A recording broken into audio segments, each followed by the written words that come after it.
This is the national program from London. The first news, copyright reserved. At the end of this news, please stand by for a very important announcement. It will tell you of certain adjustments of BBC wavelengths affecting broadcasting throughout the United Kingdom as from that time onwards. These wavelength adjustments will result in less adequate reception for some listeners. Please take no alarm at this, as it results from purely technical considerations. Let me warn you again to stand by for this announcement at the end of this bulletin. These are today's main events. Germany has invaded Poland and has bombed many towns. General mobilization has been ordered in Britain and France. Parliament was summoned for 6 o'clock this evening. Orders completing the mobilization of the Navy, Army and Air Force were signed by the King at a meeting this afternoon of the Privy Council. Details will be given later in this news. The British Cabinet met from 11:30 this morning until 1:30, and both Houses of Parliament were summoned for 6 o'clock this evening. We hope to give the first part of Mr. Chamberlain's statement later in this news. France has decreed general mobilization and martial law. The French Parliament is meeting today. Hostilities have been going on since early this morning along the frontiers between Germany and Poland. There is no news about the progress of either side. What news there is comes chiefly from the official broadcasting stations in Warsaw and Berlin. The German Supreme Command announced at 11:30 this morning that German troops had crossed all the frontiers, that the German Air Force had gone into action, and that the German Navy had taken charge of the Baltic. According to the Poles, it was at about 6 o'clock this morning that the first full-scale attacks began. These were air raids on big towns in the Corridor and Upper Silesia. The first towns to be bombed were Chef, Kursk, Torn, Yalistyo, and Grodno, Lodz, Katowice, and Krakow. It was earlier reported that in a big attack about 9 o'clock, Warsaw itself was bombed.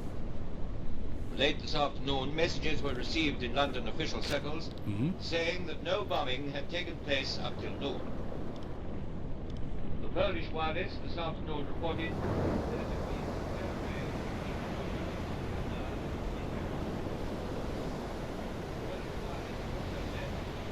anti-aircraft fire drove off a German attack about 20 miles from Warsaw this morning, and that one of the German bombers was brought down. The German wireless says that the German aeroplanes are dropping their bombs only on military objectives in accordance with instructions. The German wireless also announces that in Danzig this morning, Herr Forster called on Dr. Burkhardt, the League High Commissioner, and that afterwards Dr. Burkhardt and his staff left Danzig. The swastika flag was then hoisted over the office of the League Commissioner. The German news agency says that the decision to transfer Danzig to Germany has been communicated to all diplomatic representatives in Danzig, and that these representatives have been given every protection. At 5:30 this morning, Herr Hitler, as Supreme Commander of the German Armed Forces, issued a proclamation to the German people.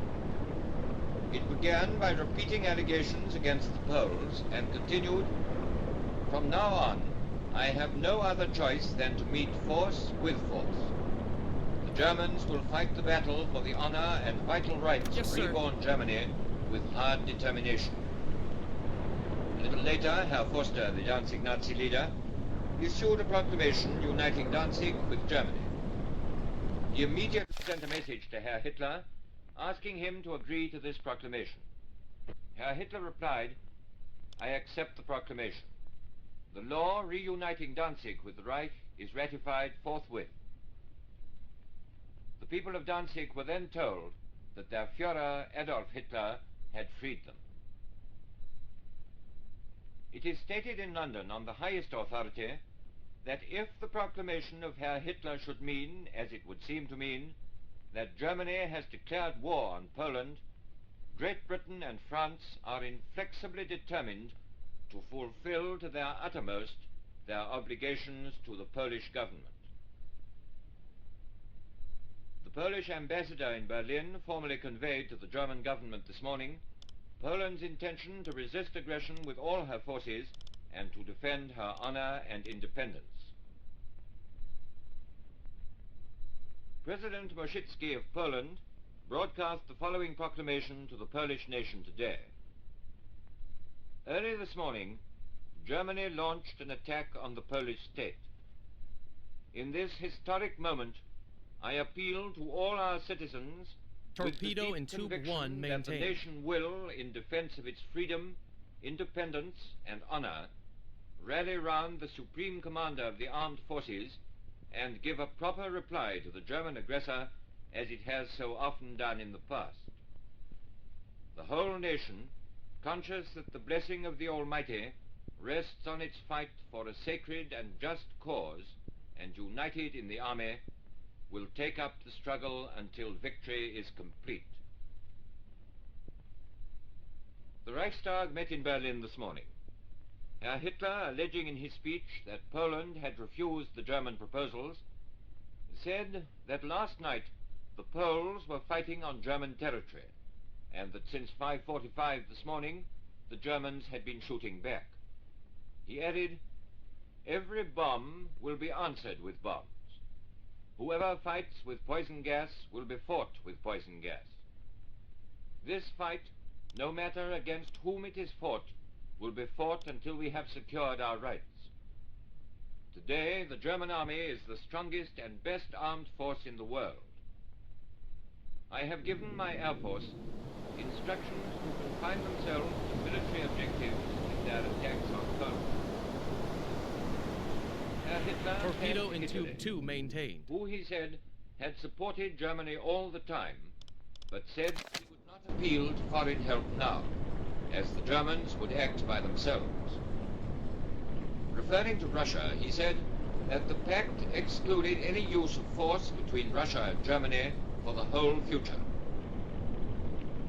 Herr Hitler ended by saying that if anything should happen to him, his successor would be Field Marshal Goering, and after him, party member Hess. It has been stated in London that the German account of the course of recent negotiations is wholly misleading.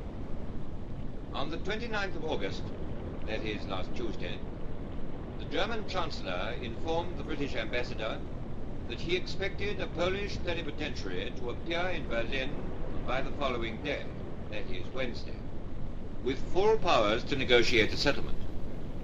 The German Chancellor added that in the meantime he hoped to elaborate proposals. In other words, the Polish government were expected to submit to the procedure imposed on the President of Czechoslovakia and to dispatch to Torpedo Berlin in Tube 3 an emissary maintained. who was to accept terms, the character of which was wholly unknown to the Polish government. The Polish government have naturally been unwilling to place themselves in this humiliating position. It is not customary, even in the case of peace terms imposed on a defeated power, to demand that negotiators should not be allowed to refer for instructions to their government. It is impossible to comment at such short notice on the misleading statements of the German government, but the general attitude of the British government may be briefly defined as follows. If the German government had been sincerely desirous of settling the dispute by negotiation, they would not have adopted this procedure, which has the character of an ultimatum. They would, on the contrary, have opened negotiations with the Polish government in accordance with the normal procedure of civilized governments in order to fix the place and time for the opening of negotiations. The Polish government, in the opinion of the British government, were fully justified in declining to submit to the treatment which the German government endeavored to impose upon them. As regards the terms now published, which have never been hitherto communicated to the Polish government, the British government can only say that these terms should, of course, have been submitted to the Polish government with time to consider whether or not they infringed Poland's vital interests, which Germany, in a written communication to the British government, had declared her intention of respecting. When I was a teenager, I went on a school trip to Berlin. It was announced from the broadcasting station at Cologne this evening that the whole of Western Germany is to be blacked out every night until further notice. President Roosevelt has appealed to the European powers that if they should be involved in hostilities, they should refrain from bombing civilians and unfortified towns. The appeal was addressed to Great Britain, France, Italy, Poland, and Germany. The President asks each government publicly to affirm its determination that its armed forces shall in no event undertake bombardment from the air of civilian populations or unfortified cities, and asks for an immediate reply. The Canadian Cabinet are meeting this afternoon. The Dominion Parliament has been summoned to meet on Sunday, and government departments have already started the machinery for putting Canada on a war basis. New Zealand today proclaimed a state of emergency as a precautionary measure. It was announced in Singapore today that all British ships east of Singapore must call there before proceeding west. The King went to number 10 Downing Street this afternoon and remained there for 25 minutes. When His Majesty left, Mr. Chamberlain accompanied him to the door, and they shook hands on the step. As the royal car moved away, there was tremendous cheering from the crowds lining the pavements in Downing Street. The Queen paid a visit to the headquarters of the Women's Voluntary Services in Westminster today. Her Majesty remained at the centre for nearly an hour. The evacuation of British children is going on smoothly and efficiently. The Ministry of Health says that great progress has been made with the first part of the government's arrangements. Railways, road transport organizations, the local authorities and teachers, the voluntary workers, and not least, the householders in the reception areas are all playing their parts splendidly. From the provinces, it is reported that arrangements are going ahead like clockwork, both with evacuation and reception. Incoming trains have been arriving punctually, and the children have been met and transferred to reception areas. In between the children's trains, others are taking invalids from hospitals. Among the announcements which will be given at the end of this bulletin is one from the Ministry giving particulars about evacuation. Here is a message from the London Regional Commissioners for all members of rescue and demolition parties in the County of London and the City of London. Please report at once to the assembly point of which you have been notified. Please report at once to the assembly point of which you have been notified. The following announcement concerns all members of the Auxiliary Fire Service, men and women. All fire authorities have been instructed to call out the Auxiliary Fire Service and proceed with their mobilization arrangements. In some places, the telegrams may not have been received. This announcement is official, and members of the Auxiliary Fire Service should report for duty at once, in accordance with any standing instructions they have received. In the absence of any special instructions, they should report to their local fire station. The Lord Privy Seal has asked us to say that he hopes that all employers will do all they can to arrange for the immediate release of members of their staff who are enrolled in any branch of the Civil Defence Services, as local authorities have been instructed to call up the remainder of the ARP volunteers. This applies also to all trained men in the Auxiliary Fire Service.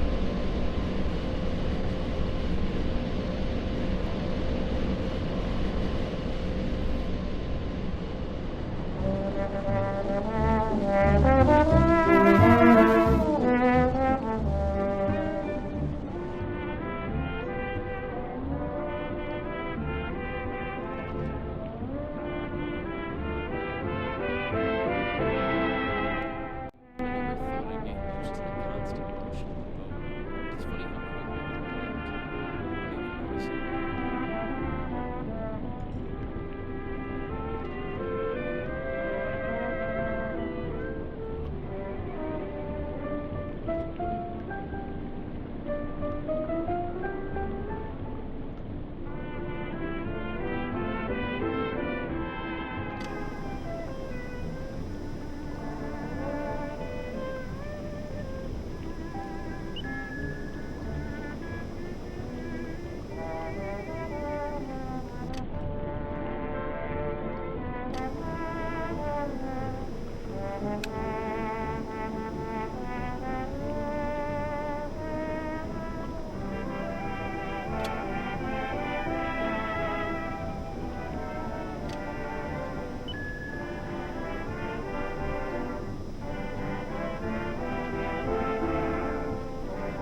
along without you very well. Of course I do. Except when soft rain falls and drips from me, then I recall the thrill of being sheltered in your arms. Of course I do. But I get along without you very well. Forgotten you just like I should. Of course I have. Except to hear your name or someone's laugh, that is the same. But I've forgotten you just like I should. What a guy, what a fool am I to think my breaking heart could kid the moon. Could kid the moon, what's in store? Should I hold once more? No, it's best that